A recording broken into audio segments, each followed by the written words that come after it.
So సమాజంలో చూసుకుంటే నిజంగా రకరకాల యాక్టివిటీస్ జరుగుతూ ఉంటాయి. ఈ రకరకాల యాక్టివిటీస్ని ఎంతో కొంత మేరకు బయటికి తుడిచేలా చేయడంలో కవి అనే ఒక వ్యక్తి సిద్ధహస్తులు. సో ఈ కవి ఎక్కడున్నా సరే కవి తనకున్న కవిత్వాల ద్వారా చాలా మందిని ప్రభావితం చేయగలిగే శక్తి సామర్థ్యాలు కవికి మాత్రమే ఉంది. సో అలాంటి కవి ఇప్పుడు ప్రజెంట్ మనతోనే ఉన్నారు. పేరు వచ్చేసి డాక్టర్ కటుకోజ్వల రమేష్ గారు మనతోనే ఉన్నారు. వీరు ఖమ్మం జిల్లా తెలంగాణ సాహితీ బాధ్యులుగా ఉన్నటువంటి పరిస్థితి. సో వాస్తవానికి కవులకు సంబంధించినటువంటి కొంత ఇన్ఫర్మేషన్ అడిగే ప్రయత్నం చేద్దాం. నమస్తే సార్, బాగున్నారు? నమస్తే అండి, చాలా సంతోషం. మీరు వరంగల్ నుంచి ఇక్కడికి బీవీఆర్ న్యూస్ తరపున వచ్చారు. మీకు మీ యాజమాన్యానికి ముందుగా ధన్యవాదాలు తెలియజేసుకుంటున్నాను. ఓకే సార్, నేను సూటిగా పాయింట్ అడుగుతున్నాను సార్. మీరు ఇప్పటిదాకా 2000 పైచిలుకు కవిత్వాలు రాశారని చెప్పేసి విన్నాం సార్. ఇప్పుడు ఆ 2000 కవిత్వాలు ఏ ఏ మార్గమాల్లో బయటకు వెళ్ళడం జరిగింది? మంచి ప్రశ్న వేశారు.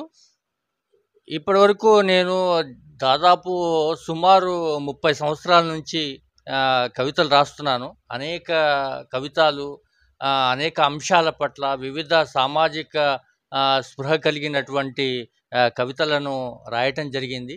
అయితే అనేక దినవార పత్రికలతో పాటు నేను ఆకాశవాణి కొత్తగూడెం కేంద్రం నుంచి నా కవితలు ప్రసారమయ్యాయి. తర్వాత ప్రతి సోమవారం పేజీలలో పలు పత్రికలలో నా కవితలు రావటం, చాలామంది దాన్ని చదివి అభినందించటం, ఆ విధంగా వివిధ ప్రాంతాలకు తర్వాత సంకలనాలలో కూడా పలు సంకలనాలలో నా కవితలు చోటు చేసుకోవటం, అదేవిధంగా ప్రభుత్వ సర్వశిక్ష అభియాన్ తరపున వేసినటువంటి కథావాచకాలలో కూడా నా గేయాలు రావటం, అవి వివిధ పాఠశాలల్లో ప్రభుత్వ పాఠశాలలో పిల్లలు అధ్యయనం చేయటం, ఈ విధంగా విస్తృత ప్రచారం జరిగింది. ఓకే సార్, ఇప్పుడు మీరు basically Telugu teacher, right? Telugu teacher కాబట్టి ఇదంతా మీరు రాయగలిగిల్లు అని చెప్పేసి అనొచ్చా? నేను తెలుగు టీచర్గా రాయటం అనటం కన్నా ఇప్పుడు చాలామంది తెలుగు టీచర్లు ఉంటారు, కొంతమంది రాయలేని పరిస్థితి ఉంటుంది. నేను ముఖ్యంగా తెలుగు భాషాభిమానిని. అంతేకాకుండా మా కుటుంబ వాతావరణం కూడా సాహిత్యం పట్ల ప్రయాణం కలిగి ఉండటం చేత, ఆ సాహిత్యం పట్ల నాకున్నటువంటి అనుబంధం చేత ఈ కవిత్వాన్ని రాసుకోవటం, ఈ సమాజ స్పృహతోని కవితలను బయటికి తీసుకురావటం అనేది జరిగిందండి. ఓకే, బయటికి తీసుకురావడం జరిగింది అంటున్నారు. ఇప్పటిదాకా ఎన్ని బుక్స్ పబ్లిష్ అయ్యాయి మీ? వాస్తవానికి అగ్నిశిఖ నా ప్రథమ సంకలనం. ఇది నాది నేను తీసినటువంటి ప్రథమ సంకలనం. ఇందులో 101 కవితలతోని అనేక అంశాలతో కూడుకున్నటువంటి కవితలను ఇందులో పొందుపరచడం జరిగింది. కాలస్పృహ అని మరో కవితా సంకలనం కూడా ఉంది. అదేవిధంగా అనేక సంకలనాలలో కూడా నా కవితలు చోటు చేసుకున్నాయి. దీనికి కేంద్ర సాహిత్య అవార్డు గ్రహీత శివారెడ్డి గారు, తర్వాత సుద్దాల అశోక్ తేజ గారు, జయజీ తిరుమల్ గారు, గోరేటి వెంకన్న గారు దీనికి సమీక్షకులుగా ముందు మాట రాయటం జరిగింది. ఇది మంచి పేరు తీసుకొచ్చింది నాకు. గిడుగు రామమూర్తి పంతులు అవార్డును కూడా ఈ పుస్తకం తీసుకురావటం నాకు సంతోషాన్ని కలిగించినటువంటి అంశం. ఓకే, అంటే ఓవరాల్గా ఈ బుక్ అనేది మీకు మంచి పేరుని అయితే తీసుకొచ్చింది సార్. ఇప్పుడు ఇదే అగ్నిశిఖ, రైట్? ఒకసారి ఇవ్వండి సార్. ఈ అగ్నిశిఖల నుంచి వెళ్ళి ఒకటో రెండు ఇప్పుడు ఏదైనా ప్రేక్షకులకు ఏమైనా వినిపించగలరా? తప్పకుండా నాకు, ఎందుకంటే ఈ అగ్నిశిఖలో ఉన్న ప్రతి కవిత నా హృదయ భావంలో నుంచి వచ్చినటువంటి కవితలు. తప్పకుండా ఒక 2 చరణాలు 2 వాక్యాలను మీ ముందు ఉంచే ప్రయత్నం చేస్తా. సామాజిక స్పృహతో రాసినటువంటి అనేక కవితలు ఉన్నాయి. మనకు విశాఖపట్నంలో కూడా నేను రాసినటువంటి కవితకు బహుమతి రావటం జరిగింది.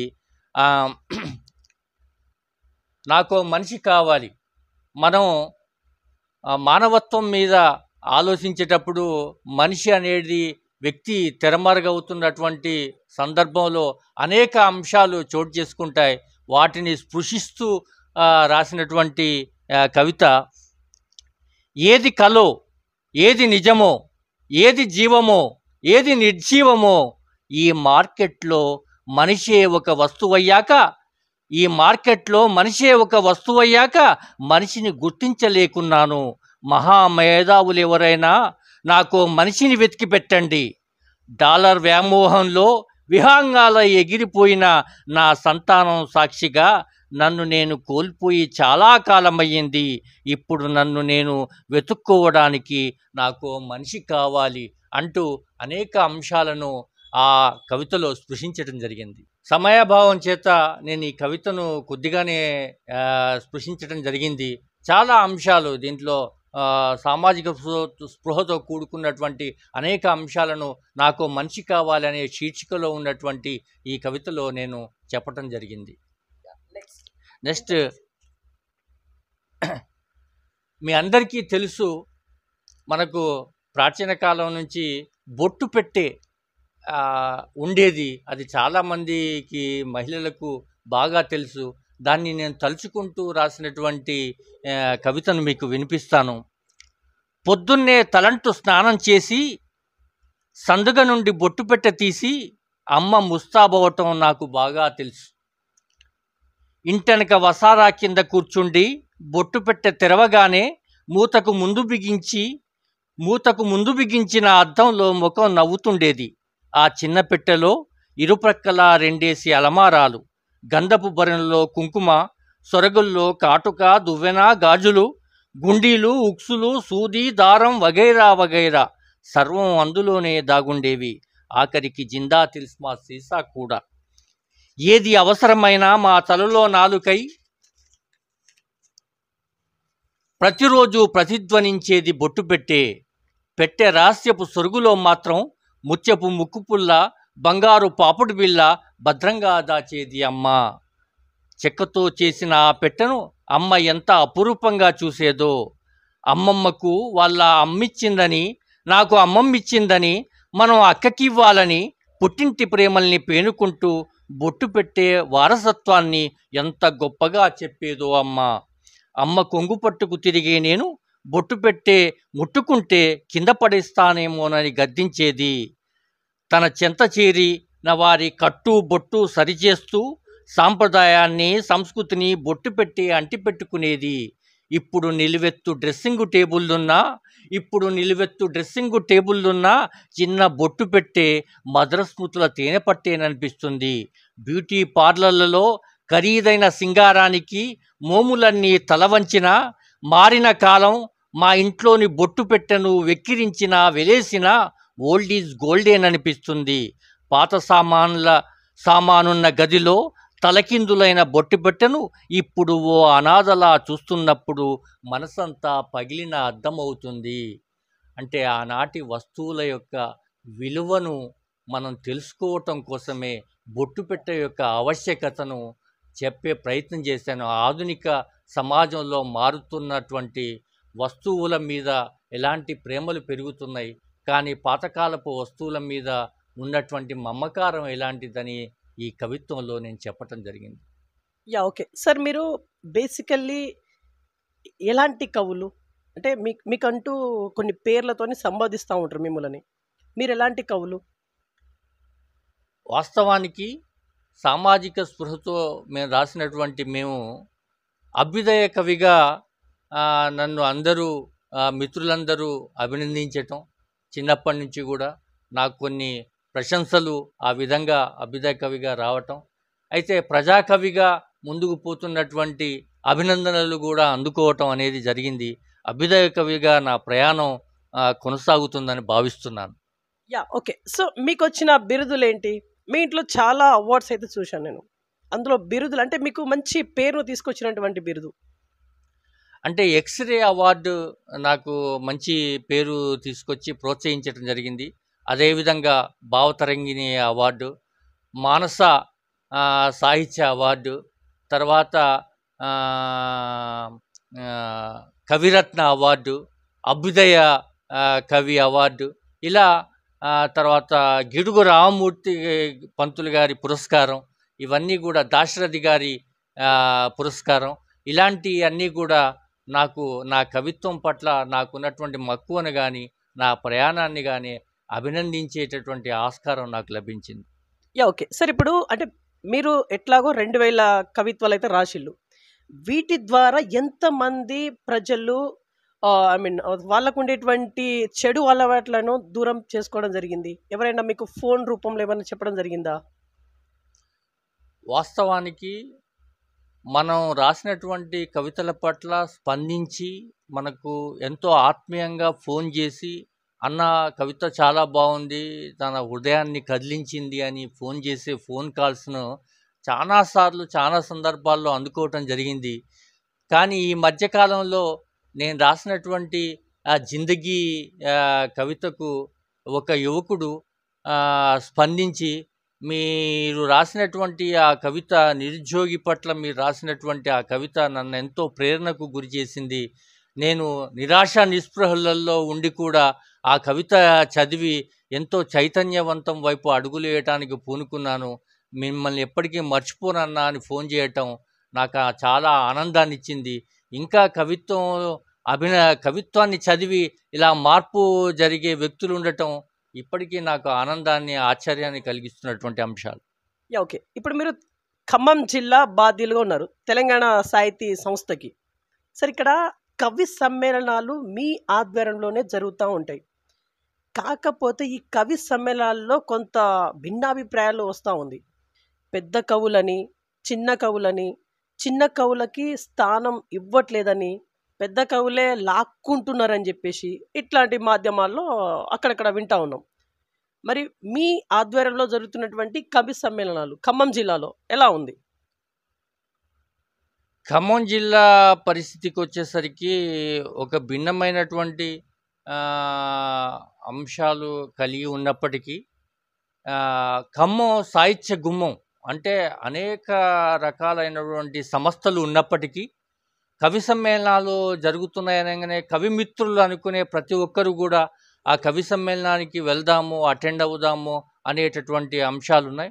నేను, మా మిత్రుడు పోత కానీ ఇట్లా కొంతమంది సాహిత్య మిత్రులందరం కలిసి కవి సమ్మేళనాల్ని నిర్వహిస్తున్నాం. తెలంగాణ సాహిత్య ఆధ్వర్యంలో గతంలో కూడా నిర్వహించాం. ఇప్పటికీ అప్పుడప్పుడు మహిళా దినోత్సవ సందర్భంగా కూడా కొన్ని కవితా సమ్మేళనాలు, కొన్ని సభలను నిర్వహించాం. అయితే ఈ సభలలో వ్యత్యాసాలు చూపటానికి ఎలాంటి ఆలోచన కలిగి అయితే మేము ఉండం. ఎందుకంటే మాకు ఒక దృక్పథం ఉంది, ఒక ఆలోచన సరళి ఉంది, ఒక వామపక్ష భావజాలం ఉంది.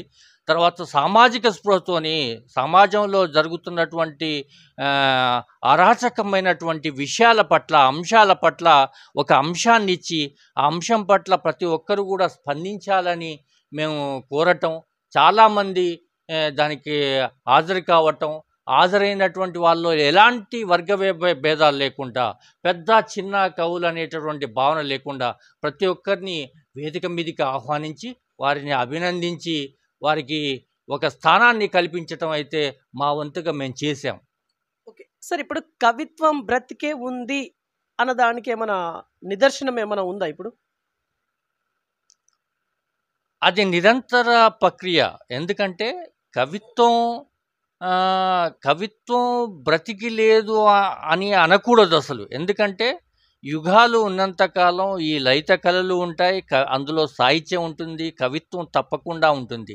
నరనరాల్లో అంటే ఒక మనిషి తాను సాధించుకున్నటువంటి పోరాటం నుండి వచ్చినటువంటి ఆటల నుండి, పాటల నుండి, సామాజిక స్పృహతో కూడుకున్నటువంటి వాటి నుంచి సాధించిందే ఈ కవిత్వం. కవిత్వం అంటే ఏదో కాదు, తన హృదయ స్పందన నుంచి ఒక భావస్ఫూరకంగా ఒక సంఘటనకు స్పందించి మాట్లాడే ప్రతి పదంలో, ప్రతి వాక్యంలో కవిత్వం ఉంటుంది.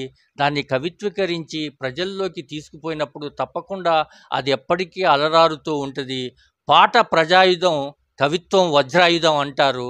అది తప్పకుండా ఎప్పటికీ నిత్య నూతనంగా జీవిస్తూ ఉంటుంది. ఓకే సార్, ఇప్పుడు సమాజం అనేది ఇప్పుడు కరెక్ట్గా ఉందా? అంటే ఇప్పుడు మీరు ఒక కవిగానే సమాజం వైపు చూసినప్పుడు మీకు కలిగే ఆలోచన, ఐ మీన్ భావాలు కావచ్చు, ఆలోచన వాట్ ఎవర్ ఎలా అనిపిస్తాయి మీకు? సమాజం ఎట్లా ఉంది? కవి కన్ను ప్రిజం, కవిత్వం ఒక మెస్పరిజం. అంటారు. అంటే కవి కన్నుతోని చూసినప్పుడు ఈ సమాజం ఏ విధంగా అవపడుతుంది, తప్పకుండా సమాజంలో ఉన్నటువంటి లోటుపాట్లు, కలుపు మొక్కలు కవికి చాలా తేలిగ్గా కనిపిస్తూ ఉంటాయి. అందుకోసమే కవి ఎంత కవిత్వం వచ్చినా కొత్త కవిత్వం ఉద్భవించడానికి గల కారణం ఏంటంటే కవి కన్నే ఒక ప్రత్యేకమైనటువంటి కోణంలో చూడటం జరుగుద్ది.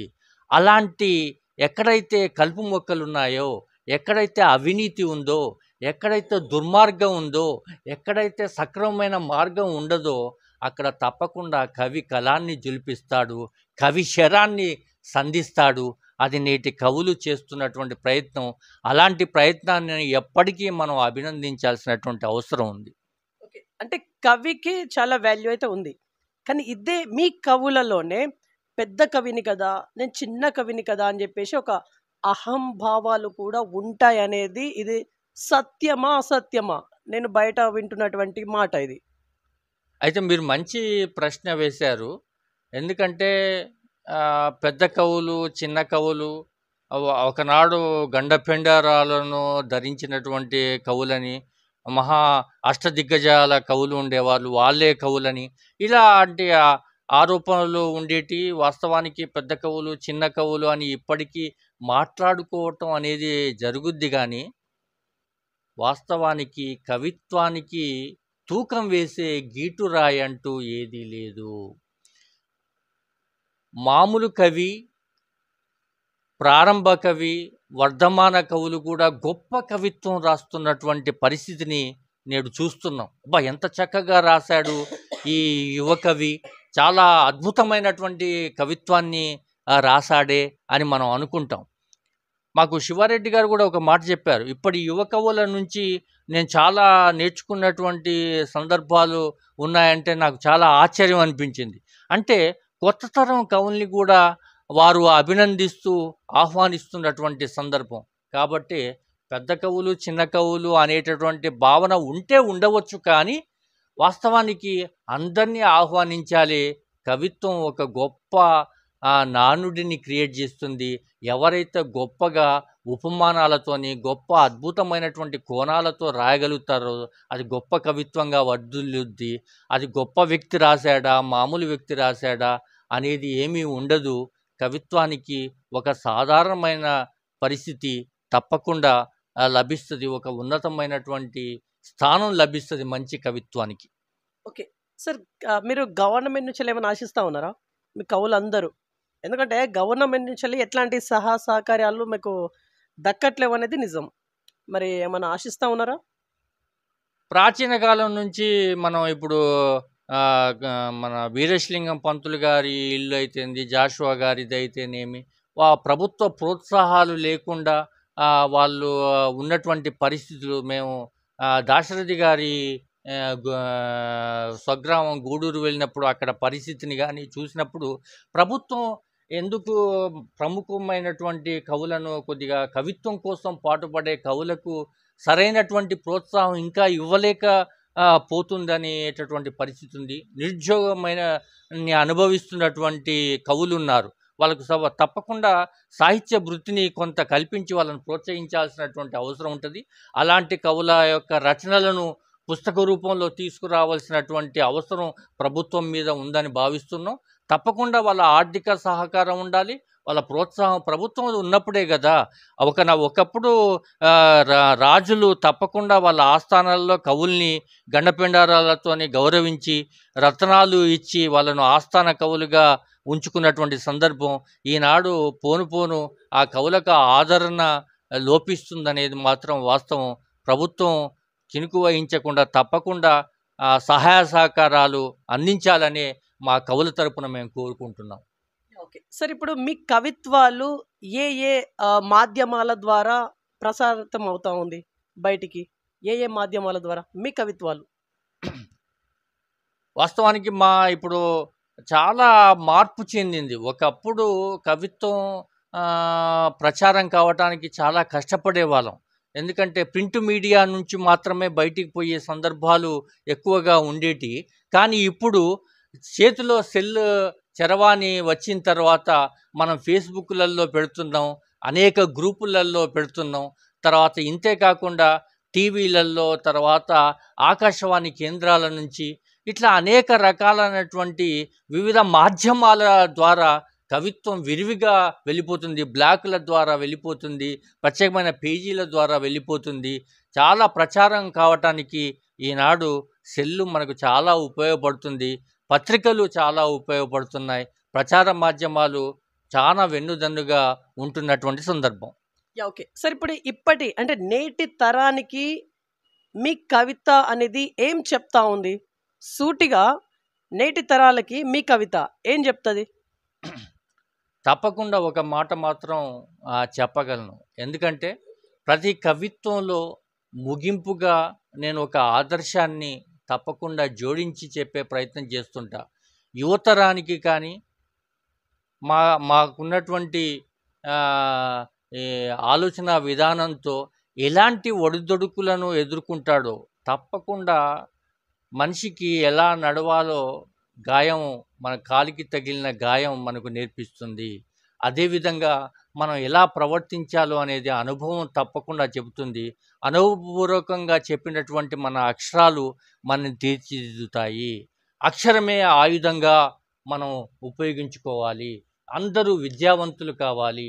ప్రతి అంశాన్ని ఈనాడు చాలా టీవీలు అవి వచ్చాక చదువు మీద ఆసక్తి తగ్గిపోయింది. తప్పకుండా కవిత్వం చదవాలి, అందులో ఉన్నటువంటి అంశాలను అధ్యయనం చేయాలి, అందులో మంచి చెడులను తెలుసుకోవాలి.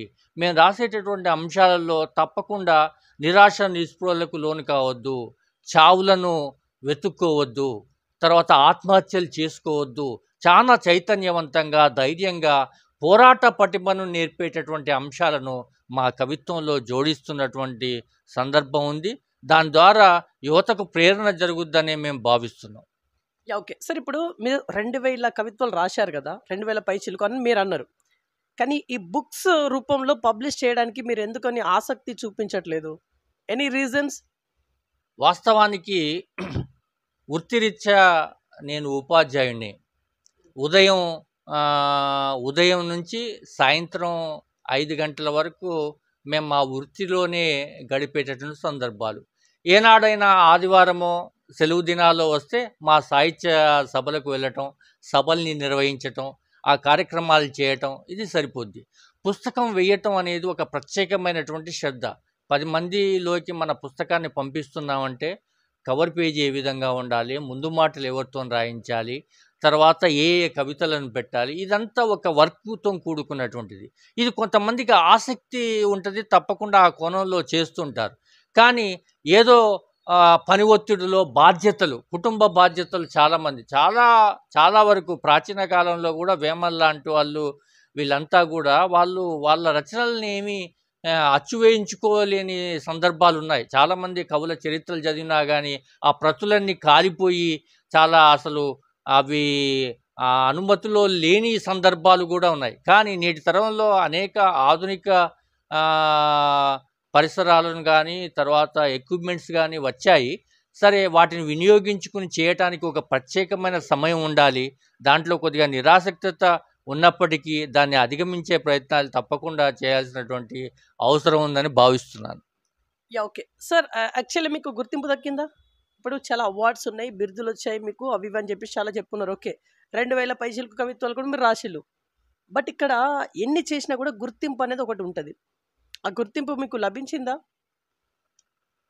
అయితే చాలా మంచి ప్రశ్న. అయితే వాస్తవానికి రావాల్సినంత గుర్తింపు రాలేదనేటటువంటి భావన కవికి ఉంటుంది. అది నాకు కూడా ఉంది. కానీ మన క్రమంలో ఏ విధంగా ఉంటుందంటే, రాసుకుంటూ పోవాలి, ఏమి ఆశించకుండా పోవాలి, ఏ లబ్ధిని కోరుకోవద్దు, లేకపోతే ఏ ప్రశంసల్ని కోరుకోవద్దు.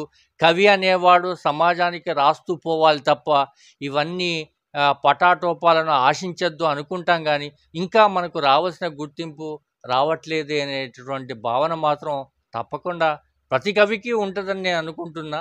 కొంతమందికి వచ్చింది, రావాల్సినటువంటి నాకు ఇంకా రావాల్సినటువంటి స్థాయిలో రాలేదేమో అనే భావన ఉంది. ఓకే సార్, ఏంటి సార్ స్థాయి? ఒక్క మాటలో చెప్పండి. రావాల్సిన స్థాయి ఇంకా రాలేదు అని చెప్పేసి అన్నారు కదా!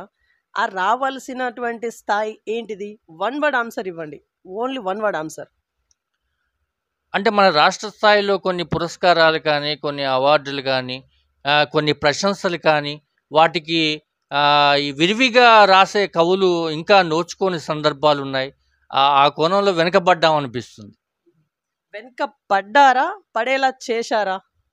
ఇది కూడా క్వెషనే గదా! ఇది ఇది కొద్దిగా జటిలమైన ప్రశ్న అయినప్పటికీ ఏదైనా కావచ్చు. అంటే మనం మనం వెనకబడటం అన్నా కావచ్చు, మనల్ని వెనక పడేయటమైనా కావచ్చు. ఏదేమైనప్పటికీ రెండిటికి మనమే కర్త, కర్మ, క్రియగా భావించాల్సినటువంటి సందర్భం సాహిత్యంలో నేడు ఉంది. ఓకే. ఇక్కడ ఒక పాయింట్ ఉంది. ఇప్పుడు అంతా మన చేతిలోకొచ్చేసింది సెల్ ఫోన్ మాధ్యమాల్లో అని మీరన్నారు. ఇప్పుడు మిమ్మల్ని తొక్కే ప్రయత్నం ఎవరైనా చేసినా కూడా అది అసాధ్యం కదా! ఎందుకంటే మీ చేతిలో ఆయుధం ఉంది. సెల్ ఫోన్ అనే ఒక ఆయుధం ఉంది. సో, అందులో మీరు విచ్చలవిడిగా పంపొచ్చు మనం. చానా మార్గాలున్నాయి అందులో. ఆ పనికైతే ఎవ్వరు లేరు అందులో. మరి దీనికి వాలిడ్ ఆన్సర్ ఇవ్వండి.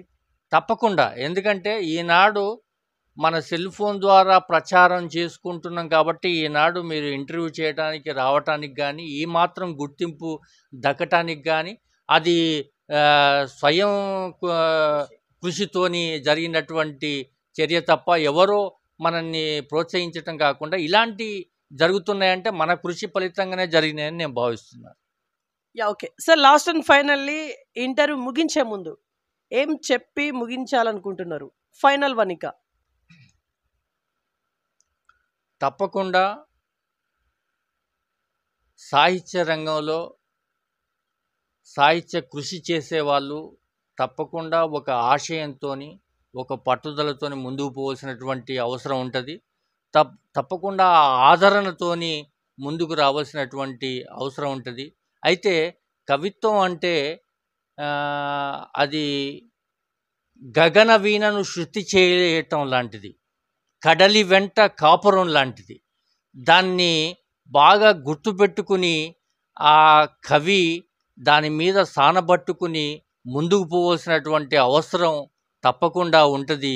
ఇది రెండు వైపులా పదునున్నటువంటి దారి కాబట్టి చాలా ఈ కవిత్వాన్ని దృష్టిలో పెట్టుకుని ముందుకు నడిచినప్పుడు తప్పకుండా విజయ బాటలో పోవాల్సినటువంటి సందర్భం ప్రతి కవికి, ప్రతి రచయితకు, సాహితీవేత్తలకు ఉంటుంది. తప్పకుండా అందరూ ఈ సాహిత్యాన్ని అభినందించాలి, ఆదరించాలని మనస్ఫూర్తిగా కోరుకుంటున్నా మీ ఛానల్ ద్వారా. రైట్. సో, ఇది ఇవాల్టి ఇన్ఫర్మేషన్. చూస్తుండండి BVR TV news. Until then bye. Take care.